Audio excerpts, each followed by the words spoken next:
Assalamualaikum warahmatullahi wabarakatuh. Perkenalkan, nama saya Abdullah Fawzi Syami dengan NIM 43223 010198. Kali ini aku akan membahas mengenai materi negosiasi mata kuliah komunikasi bisnis dengan dosen pengampu Ibu Dr. Lin Oktris. Oke, sebelum aku lanjut, ini dia daftar isinya. Oke, kita mulai lanjut ke pengertian negosiasi. Nah, mungkin teman-teman sering dengar apa sih sebenarnya negosiasi itu? Negosiasi. Nah, pengertian negosiasi itu sendiri yaitu komunikasi antara paling sedikit dua pihak yang memiliki tujuan dan sudut pandang masing-masing untuk mencapai kesepakatan yang memuaskan kedua belah pihak dalam masalah yang sama. Jadi sebagai contoh, pemilik kafe dan pemasok biji kopi. Nah, pasti pemilik kafe ini dia butuh biji kopi ya dari pemasok biji kopi ini untuk memproduksi kopinya gitu di dalam kafenya gitu. Nah, sebenarnya masih banyak lagi ya contoh negosiasi ini, cuman nanti aku akan bahas lagi ya. Oke, kemudian kita lanjut ke proses bernegosiasi. Nah, dalam kita melakukan suatu hal, entah itu kita mengejar cita-cita, entah itu kita belajar, entah itu kita bekerja, ada yang dinamakan proses. Nah, dalam konteks bernegosiasi ini, bagaimana sih proses bernegosiasi agar hasilnya itu menghasilkan hasil yang efektif dan membutuhkan waktu yang lebih efisien gitu. Nah, dari proses bernegosiasi ini ada yang namanya tahap perencanaan. Dari tahap perencanaan itu ada yang namanya sasaran negosiasi. Seperti tadi yang udah aku jelaskan, apa sih yang kita inginkan dari negosiasi ini? Apa sih sasarannya gitu? Apa tujuannya gitu? Nah, kemudian dari tahap perencanaan ini ada yang namanya strategi negosiasi. Tentu ketika kita melakukan negosiasi, kita harus mempunyai strategi yang matang dong. Strategi yang tidak merugikan kita gitu. Jadi strategi negosiasi ini ada juga yang namanya strategi kooperatif, yaitu filosofinya seakan-akan kedua belah pihak seperti melakukan kerjasama dalam melakukan negosiasi gitu. Kemudian ada juga yang namanya strategi kompetitif. Nah, ini tuh filosofinya yaitu sebagai harus mengalahkan lawan ketika kita bernegosiasi. Nah, kemudian juga ada yang namanya strategi analitis. Nah, dalam strategi ini filosofinya yaitu bagaimana kita bukan sebagai untuk mengalahkan lawan, tetapi kita untuk sebagai pemecah masalah dalam negosiasi ini gitu. Nah, kemudian yang ketiga itu ada proses negosiasi. Nah, ini dia poin utamanya. Dalam kita melakukan negosiasi, tentu kita harus mempunyai satu persiapan yang matang. Bagaimana sih kita mengatur apa sih yang akan kita jelaskan dalam negosiasi ini. Kemudian yang kedua itu kontak pertama. Nah, dalam konteks ini bagaimana kita melakukan tatap secara langsung terhadap pihak yang akan kita negosiasikan.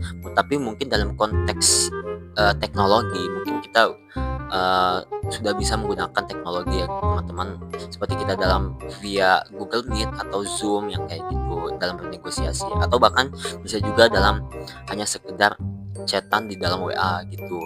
Nah, kemudian yang ketiga itu ada konfrontasi. Dari kasus ini yaitu bagaimana ketika kita mempunyai argumen gitu, kita mempunyai pendirian untuk bernegosiasi ini, kita mempunyai kemauan. Nah, kemudian yang keempat yaitu konsiliasi. Nah, dalam konsiliasi ini bagaimana ketika kita itu atau kedua belah pihak ini saling tawar menawar gitu. Nah, kemudian yang kelima adalah solusi. Nah, dari kasus solusi ini bagaimana ketika kedua belah pihak itu saling memberi dan saling memberi masukan gitu terhadap negosiasi ini. Nah, kemudian yang terakhir yaitu pasca negosiasi. Pasti setelah kita melakukan negosiasi ini kita sebagai pihak pertama, contohnya itu kita jangan langsung merasa puas dan kita harus tetap memikirkan bagaimana hasil dari negosiasi ini ke depannya gitu. Oke, selanjutnya yaitu tahap implementasi. Nah, yang dimaksud dari tahap ini yaitu tindakan yang diperlukan untuk mencapai kesuksesan dalam melakukan negosiasi. Nah, apa saja sih tahapan-tahapan tersebut? Yang pertama yaitu taktik cara Anda. Yang dimaksud dari taktik ini yaitu bagaimana ketika salah satu pihak hanya menginginkan pendapatnya saja yang didengarkan dan pendapatnya saja yang menjadi tujuan dalam melakukan negosiasi. Kemudian yang kedua yaitu taktik bekerja sama. Taktik ini yaitu ketika salah satu pihak atau bahkan kedua belah pihak ingin mendengarkan solusi dari pihak lain dalam melakukan negosiasi. Kemudian yang ketiga yaitu taktik tidak bertindak apa-apa. Nah, taktik ini yaitu bagaimana salah satu pihak hanya kokoh terhadap pendiriannya dan tidak ingin beralih ke topik yang lain. Kemudian yang keempat yaitu taktik melangkah ke tujuan lain. Nah, ini adalah taktik kebalikan dari taktik sebelumnya. Taktik melangkah ke tujuan lain yaitu bagaimana salah satu pihak ingin beralih ke persoalan yang lain. Nah, selanjutnya yaitu kita ke tahap peninjauan. Yang dimaksud dari tahap ini yaitu ketika kita telah selesai melakukan negosiasi, eh, kemudian kita meninjau kembali apakah dalam negosiasi tadi kita telah menjelaskan apa yang kita inginkan dalam negosiasi ini. Jika emang iya, maka kita harus siap untuk menuju kesuksesan kita. Tetapi jika emang tidak, jadikan ini suatu pelajaran yang berharga dan kemudian menjadi lebih baik untuk kedepannya gitu. Oke, selanjutnya yaitu keterampilan dalam melakukan negosiasi. Nah, yang dimaksud dalam hal ini yaitu bagaimana ketika salah satu pihak atau bahkan kedua belah pihak itu memiliki skill dan keterampilan dalam melakukan negosiasi sehingga negosiasi ini menjadi lebih efektif dan lebih efisien. Nah, dan juga tentu lebih menguntungkan. Nah, apa aja sih skill yang dibutuhkan dalam negosiasi ini? Tentu yang pertama yaitu mempunyai persiapan yang matang. Yang dimaksud dalam hal ini yaitu bagaimana ketika seseorang dalam kondisi yang sehat, kemudian dalam kondisi mental yang sehat, kemudian juga dia mempunyai tujuan yang jelas dalam negosiasi ini, apa yang dia inginkan, apa yang dia tujukan. Nah, kemudian yang kedua yaitu bagaimana memulai negosiasi.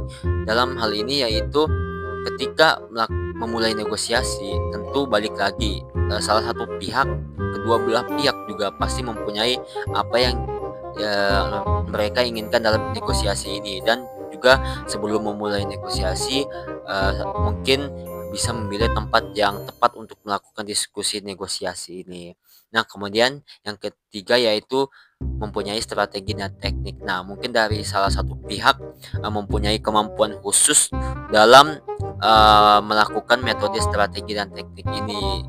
Kemudian yang keempat yaitu melakukan kompromi. Nah, dalam hal ini yaitu ketika kedua belah pihak telah setuju dan menyimpulkan dari semua tuntutan yang mereka telah diskusikan sehingga kedua belah pihak ini tetap mendapatkan keuntungan dari negosiasi ini. Nah, oke, yang kelima yaitu menghindari kesalahan teknis. Nah, yang dimaksud dalam hal ini yaitu bagaimana ketika seseorang menghindari pertanyaan yang tidak logis atau yang tidak masuk akal. Tentu ini menjadi salah satu faktor yang penting juga dalam mempunyai skill ini. Kemudian yang keenam yaitu berlatih. Nah, yang dimaksud dalam hal ini yaitu bagaimana seseorang itu mempunyai pendekatan apa dalam melakukan negosiasi ini, mempunyai pendirian apa dalam solusi ini. Nah, kemudian bagaimana juga cara dia merespon pertanyaan dari pihak lain sehingga dia selalu siap terhadap pertanyaan yang diberikan terhadap pihak lain. Nah, kemudian yang ketujuh yaitu menggambarkan posisi dia.